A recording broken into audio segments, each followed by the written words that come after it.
Back പെയിൻ്റെ പ്രശ്നമുണ്ട്. കയ്യും കാലും വേദനയൊക്കെ വരുന്ന പല ആളുകളുണ്ടായിരിക്കും. മിക്ക സ്ത്രീകളും എൻ്റെ അടുത്ത് വരുന്ന ഒരു പ്രധാനപ്പെട്ട ഒരു പ്രശ്നമാണ്, അല്ലെങ്കിൽ അവർ പറയുന്ന ഒരു ബുദ്ധിമുട്ടാണ്, ഡോക്ടറെ ഡിസ്കിന് പ്രശ്നമാണ്, മസിൽ പ്രശ്നമാണ്, പല ട്രീറ്റ്മെൻറ്റ് ചെയ്ത് ഒഴിച്ചിൽ നടത്തി ഫിസിയോതെറാപ്പി ചെയ്ത്, പക്ഷേ ആ ഒരു സമയത്ത് ചെറിയൊരു മാറ്റമുണ്ട്, പക്ഷെ അത് വീണ്ടും വരുന്നുണ്ട്, നല്ല ക്ഷീണമൊക്കെ വരുന്നുണ്ട്. വാതത്തിൻ്റെ പ്രശ്നങ്ങൾ ടെസ്റ്റുകളൊക്കെ നോക്കി അത് നോർമലാണ്, ഇത് പെട്ടെന്ന് മാറിക്കിട്ടുന്നില്ല ഡോക്ടറെ, എന്ത് പറ്റി, എന്ത് ചെയ്യണം എന്നുള്ള രീതിയിൽ പലരും എൻ്റെ അടുത്ത് വരാറുണ്ട് എന്നുള്ളതാണ്. അപ്പോൾ ഈ പേഷ്യൻസിൻ്റെ ഹിസ്റ്ററി എടുത്ത് നോക്കുമ്പോൾ പലപ്പോഴും ഇവരുടെ ഒന്ന് ബേസിക് റീസൺ, അല്ലെങ്കിൽ ആ വേദനയുടെ കാരണം എന്തല്ല ഈ പറഞ്ഞിട്ടുള്ള നട്ടെല്ലോ ഡിസ്ക് ബൾജോ പ്രശ്നങ്ങൾ ഒന്നും അല്ല എന്നുള്ളതാണ് യാഥാർത്ഥ്യം.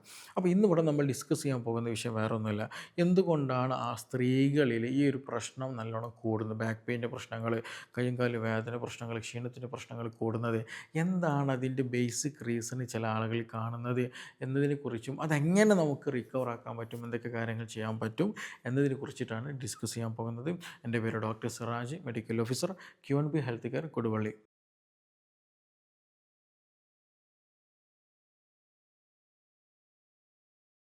അപ്പോൾ പറഞ്ഞതുപോലെ ഈ മാറാത്ത ജോയിൻറ്റ് പെയിൻ ഉള്ള ആളുകൾ നിർബന്ധമായിട്ട് എന്ത് ചെയ്യുക, ഈ പറഞ്ഞ സെഷനുകൾ ഒന്ന് ഫുള്ളായിട്ടൊന്ന് കാണാൻ ശ്രദ്ധിക്കുക എന്നുള്ളത് തന്നെയാണ്. ഇപ്പോൾ ഈ ഒരു വേദന പ്രത്യേകിച്ച് ഇത് ഈ തണുപ്പ് കാലം, ഒരു ചൂട് കാലത്ത് കൂടുതൽ കാണും. ഇപ്പോൾ നമുക്ക് തണുപ്പ് കാലമാണ്, അപ്പോൾ അതുകൊണ്ട് തന്നെ ഈ പേഷ്യൻസ് നല്ല രീതിയിൽ കൂടുന്നുണ്ട് എന്നുള്ളത് തന്നെയാണ്. അപ്പോൾ എന്ത് ചെയ്യും, ഡോക്ടറെ എനിക്ക് ബാക്ക് പെയിൻ ആണ്, കുനിയാൻ പറ്റുന്നില്ല, ഡിസ്കിന് നോക്കിയപ്പോൾ ബൾജൊക്കെ കാണുന്നുണ്ട്, പക്ഷേ അതിൻ്റെ ട്രീറ്റ്മെൻറ്റൊക്കെ എടുത്തു നോക്കി, ഈവൻ സർജറി വരെ ചെയ്ത് നോക്കിയിട്ടും എനിക്ക് പെർഫെക്റ്റ് ആയിട്ട് റിസൾട്ട് കിട്ടുന്നില്ല.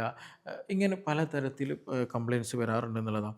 അപ്പോൾ ഞാൻ ഇവരുടെ അടുത്ത് വന്ന് നോക്കുമ്പോൾ ഹിസ്റ്ററി എടുത്ത് നോക്കും, സ്വാഭാവികമായിട്ട് എങ്ങനെയാണ് ഈ രോഗകാരണങ്ങൾ അല്ലെങ്കിൽ എന്തൊക്കെ അടയാളങ്ങൾ നോക്കും. അപ്പോൾ ഇവരിൽ പൊതുവായിട്ട് കണ്ടുവരുന്നൊരു സാധനം, ഒന്ന് ഈ പറഞ്ഞതുപോലെ നല്ല ക്ഷീണം വരുന്നുണ്ട്, അതേപോലെ തന്നെ ഗ്യാസിൻ്റെ പ്രശ്നം, ഒക്കാനം പോലെ. അതുമാത്രമല്ല, ഒരു പ്രത്യേകിച്ച് ക്ഷീണം എപ്പോഴാണെന്ന് പറയാം, ഒരു 4 മണി 5 മണി കഴിഞ്ഞാൽ നല്ല രീതിയിൽ ക്ഷീണം തോന്നും. അതേപോലെ രാവിലെ ബെഡിൽ നിന്ന് ഇങ്ങനെ ഒന്ന് എണീറ്റ് പൊന്തി കിട്ടൂല, പിന്നെ വീട്ടിൽ വേറെ ആരും ഇല്ല, മക്കളെ നോക്കണം, വീട്ടിലത്തെ കാര്യങ്ങളൊക്കെ നോക്കണം എന്നുള്ള ഈ രീതിയിൽ എന്ത് ചെയ്യും, കണ്ടീഷൻ അങ്ങനെ ആയതുകൊണ്ട് എണീറ്റ് പോകുന്ന പല സ്ത്രീകളും നമ്മുടെ വീട്ടിലുണ്ടെന്നുള്ളതാണ്. അപ്പോൾ ഇവരുടെ ഹിസ്റ്ററി എടുത്ത് നോക്കിയാൽ ഇതിൻ്റെയൊക്കെ ഒരു ബേസിക് റീസൺ എന്ന് പറയുന്നത് ഇൻഫെക്ഷനാണ്. എന്തിൽ ഇൻഫെക്ഷൻ, മൂത്രത്തിൽ പഴുപ്പ് വരുന്ന ആളുകളിലാണ് മിക്ക ആളുകൾക്കും ഈ പ്രശ്നങ്ങൾ വരിക. അതായത് കൈയും കാല് വേദന, ക്ഷീണം തോന്നുക, ഛർദ്ദിക്കാൻ വരിക, ചിലപ്പോൾ ചില ആളുകളിൽ മറ്റ് മൂത്ര സംബന്ധമായ അസുഖങ്ങൾ കാണുന്നതാണ്. അപ്പോൾ ഞാനിത് ഡോക്ടർ പേഷ്യൻസിനോട് പറയും, നിങ്ങൾക്ക് ഇപ്പോൾ മൂത്രം പരിശോധിക്കും, ചില ആളുകൾ ഞാൻ പറയും മൂത്രം നമുക്ക് സാധ്യത ഉണ്ട് നോക്കണം എന്ന് പറയും. അപ്പോൾ അത് പോസിറ്റീവ് റിസൾട്ട് ആയിരിക്കും ഉണ്ടാവില്ലേ. അപ്പോൾ അത് പറയുമ്പോഴും പേഷ്യൻസ് തിരിച്ച് ചോദിക്കും, ഡോക്ടറെ എനിക്ക് മൂത്രത്തിൽ പ്രശ്നമൊന്നുമില്ല, എനിക്ക് എരിച്ചിലോ പുകച്ചിലൊന്നും ഇല്ലല്ലോ, എനിക്ക് അങ്ങനത്തെ ബുദ്ധിമുട്ടോ കാര്യങ്ങളോ ഒന്നും ഇല്ലല്ലോ എന്നുള്ള രീതിയിൽ കൺഫ്യൂസ്ഡ് ആയിട്ട് ചില സ്വാഭാവികമായിട്ട് ഉണ്ടാകേണ്ടത് ഒരു കൺഫ്യൂഷൻ. ഇപ്പോൾ പേഷ്യൻസ് എന്ത് ചെയ്യും, ചോദിക്കും, ഡോക്ടറെ എനിക്കതിന് വേറെ പ്രശ്നങ്ങളൊന്നുമില്ല. നമ്മൾ മനസ്സിലാക്കേണ്ടത്, മൂത്രത്തിൽ ഇൻഫെക്ഷൻ ഉണ്ടാകുന്ന സമയത്ത് എന്ത് ചെയ്യും, നമുക്ക് ഇടയ്ക്കിടയ്ക്ക് മൂത്രിക്കാൻ തോന്നുക, എരിച്ചിൽ തോന്നുക, മൂത്രത്തിൽ കളർ വ്യത്യാസം തോന്നുക, പത കൂടുതലായിട്ട് തോന്നുക, പിന്നെ പനി നല്ല രീതിയിൽ വരിക, ഇങ്ങനെ പലതരത്തിൽ എന്ത് ചെയ്യാറുണ്ട്, ഈ ലക്ഷണങ്ങൾ കാണാറുണ്ട് എന്നുള്ളതാണ്. അപ്പോൾ എല്ലാ ലക്ഷണവും നമ്മളിൽ ഉണ്ടാകണം ഒരു നിർബന്ധമില്ല. ഈ ലക്ഷണങ്ങൾ എന്ന് പറയുന്നത് പൊതുവായിട്ട് മൂത്രത്തിൽ ഇൻഫെക്ഷൻ വന്നിട്ടുണ്ടെങ്കിൽ കണ്ടുവരുന്ന ചില അടയാളങ്ങളാണ്. അപ്പോൾ എല്ലാ അടയാളങ്ങളും എല്ലാവരിലും ഉണ്ടാകണമെന്ന് ഒരു നിർബന്ധം എവിടെയും ഇല്ല. ചില ആളുകൾക്ക് ചിലപ്പോൾ കൂടുതലായിട്ട് മൂത്രം പോകുന്നുണ്ടായിരിക്കും, ചില ആളുകൾക്ക് കളർ വ്യത്യാസം കൂടുതലായിരിക്കും, പത കൂടുതലുണ്ടായിരിക്കും, ചില ആളുകൾക്ക് മൂത്രം പിടിച്ചു വെക്കാനുള്ള കപ്പാസിറ്റി കുറയും. ഇങ്ങനെ പലതരത്തിലായിരിക്കും അടയാളങ്ങൾ കാണുക എന്നുള്ളത് തന്നെയാണ്. ചിലപ്പോൾ ഇത് പറഞ്ഞതുപോലെ ബാക്കിയുള്ള എല്ലാതും ഒരുമിച്ചുള്ളതും കാണുന്ന അവസ്ഥകളും ഉണ്ടാകാറുണ്ടെന്നുള്ളതാണ്. അപ്പോൾ ഞാൻ പറഞ്ഞു വരുന്നത്, ഇപ്പോൾ ഈ പേഷ്യൻസിൻ്റെയൊക്കെ മൂത്രം എടുത്ത് നോക്കിയാൽ എന്തായിരിക്കും, അതിൽ പസൽസുകൾ വളരെ കൂടുതൽ, എപ്പിത്തീസിയൽസ് കൂടുതലായിരിക്കും, അതേപോലെ ബാക്ടീരിയ പ്രസൻ്റ് ആയിരിക്കും. ഇങ്ങനെ ഇൻഫെക്റ്റഡ് ആയിട്ട് നമുക്ക് പലപ്പോഴും കാണാറുണ്ട് എന്നുള്ളത് തന്നെയാണ്. അതെന്തുകൊണ്ടാണ് തണുപ്പ് കാലത്ത് കൂടാൻ കാരണം, അത് മറ്റൊന്നുമല്ല, വെള്ളം നല്ല രീതിയിൽ കുടിക്കുന്നില്ല എന്നുള്ളത് തന്നെയാണ്. നമുക്കറിയാം, ഈ ഒരു തണുപ്പ് വന്നു കഴിഞ്ഞാൽ സ്വാഭാവികമായിട്ടും നമ്മൾ വെള്ളം കുടിക്കാൻ ഒരു വിമുഖത നമുക്ക് പൊതുവായിട്ടുണ്ടാകാറുണ്ട്. ആ തണുപ്പ്, ഒരു വെയിൽ കൊള്ളുന്ന, ചൂട് കിട്ടുന്ന സമയത്ത് നമ്മൾ പൊതുവേ ഒരു ദാഹം, വയർപ്പ് കയറുന്ന സമയത്ത് ദാഹത്തോട് കൂടിയിട്ട് നമ്മൾ വെള്ളം കുടിക്കുന്ന ശീലമുള്ളത്. പക്ഷേ തണുപ്പ് കാലത്ത് നമ്മൾ എന്ത് ചെയ്യില്ല, ഈ വയർപ്പ് കുറയുന്ന സമയത്ത് നമ്മൾ പൊതുവെ വെള്ളത്തിൽ കോൺസെൻട്രേറ്റ് ചെയ്യാറില്ല എന്നുള്ളത് തന്നെയാണ്. അപ്പോൾ നിങ്ങൾക്ക് ഈ പറഞ്ഞതുപോലെ ഈ ബാക്ക് പെയിൻ ഉണ്ട്, അത് കറക്റ്റ് മാറുന്നില്ല, എല്ലാ ടെസ്റ്റുകൾക്കും നോർമലാണെന്നുണ്ടെങ്കിൽ നിങ്ങൾ യൂറിൻ ടെസ്റ്റ് ചെയ്തിട്ടില്ല എന്നെങ്കിൽ അതൊന്ന് ടെസ്റ്റ് ചെയ്യണത് നല്ലതാണ്. മൂത്രത്തിൽ ഇൻഫെക്ഷൻ ഉണ്ടോ എന്നുള്ളത് ഒന്ന് നോക്കുക. എന്നിട്ട് അതിനനുസരിച്ചിട്ടുള്ള ഒരു ട്രീറ്റ്മെൻറ്റ് നിങ്ങൾ നിർബന്ധമായിട്ട് സ്ട്രിക്റ്റായിട്ട് ഫോളോ ചെയ്യുക. കൂടാതെ അതിൻ്റെ കൂടെ ലൈഫ് സ്റ്റൈൽ നിർബന്ധമായിട്ട് ഫോക്കസ് ചെയ്യണം. ലൈഫ് സ്റ്റൈൽ എന്ന് പറയുന്ന സമയത്ത് നല്ല വെള്ളം കുടിക്കുക എന്നുള്ളത് തന്നെയാണ്. വെള്ളം കുടിക്കുമ്പോൾ ദിവസം എന്ത് വെച്ചാൽ ഒരു 2.5-3 ലിറ്റർ വെള്ളം കുടിക്കണം. ഈ വെള്ളം എന്ന് പറയുമ്പോൾ ഞാൻ ഇതിൽ കോഫി, ടീ, ജ്യൂസ് ഇതൊന്നുമല്ല, പ്ലെയിൻ വാട്ടറായിട്ട് തന്നെ നിങ്ങൾ എന്ത് ചെയ്യുക, ഒരു 2.5-3 ലിറ്റർ വെള്ളം കുടിക്കുന്നുണ്ട് എന്നുള്ളത് ഉറപ്പ് വരുത്തുക. അതുപോലെ തന്നെ കരിച്ചത്, പൊരിച്ചത്, വറുത്തതുമായുള്ള ഫുഡുകളും കാര്യങ്ങളൊക്കെ ഒഴിവാക്കാൻ, സ്പൈസി ഫുഡുകളൊക്കെ എന്ത് ചെയ്യണം, നിർബന്ധമായിട്ട് നിങ്ങൾ ഒഴിവാക്കാൻ ശ്രദ്ധിക്കുക എന്നുള്ളത് തന്നെയാണ്. പിന്നെ അത് മാത്രമല്ല, ഈ വെള്ളം കുടിക്കുക എന്ന് പറയുമ്പോൾ ഒന്നാകെ അറ്റ് എ ടൈം കുടിക്കരുത്. നമ്മളൊരു 1 ലിറ്റർ എന്ത് ചെയ്യുക, നമ്മൾ രാവിലെ ഒരു 5 മണിക്ക് എഴുന്നേൽക്കുന്ന ഒരാളാണെങ്കിൽ രാവിലെ 5 മണിക്ക് എഴുന്നേറ്റ് ഒരു 10-11 മണിനുള്ളിൽ 1 ലിറ്റർ കുടിക്കുക.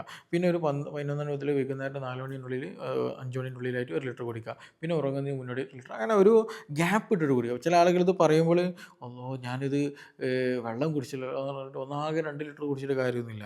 അത് കൂടുതൽ ബുദ്ധിമുട്ടും കിഡ്നിയൊക്കെ പ്രശ്നം ഉണ്ടാക്കും, കൂടുതൽ ഹൈഡ്രേഷൻ ഉണ്ടായിട്ടുണ്ടെങ്കിൽ.